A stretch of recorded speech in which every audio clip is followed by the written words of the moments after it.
Welcome to my music diary. Now today, this is really like a little special video episode, whatever you want to call it, because I'm about to be talking about an artist that I really admire, deeply admire and relate to, and that is Don Letts. If you didn't know, then now you know. Is that Don Letts was a first generation Jamaican born in the UK. Don Letts was doing everything. He was a DJ, you know, he was the weed man, he was your manager. You need a music video, he got you. You needed a new outfit, he got you, you know. So he was just out here like over here and over there and back there and over yonder. I don't want to put too much weight on him, but he's definitely one of the people responsible for merging reggae with the punk scene.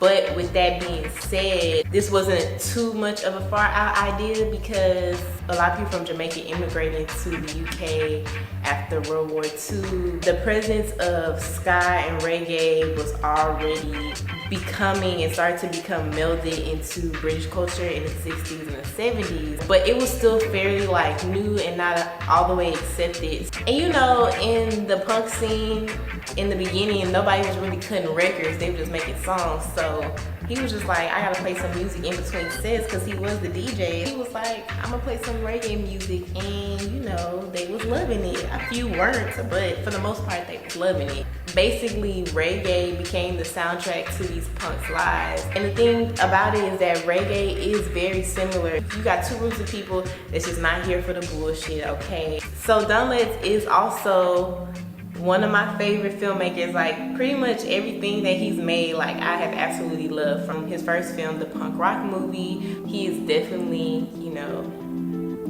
a legend for that, you know, building a legacy. He also did a documentary later on called Punk Attitude, which basically dwells into the different eras and waves of the punk scene, but also talks about artists who basically just were punk in aesthetic. Another iconic film by Don Letts is Dance Hall Queen. And it's cool, it was like a women empowerment film and things like that. It was a really cute movie. And he also did a documentary about Gil Scott-Heron with BBC, and some more documentaries with BBC.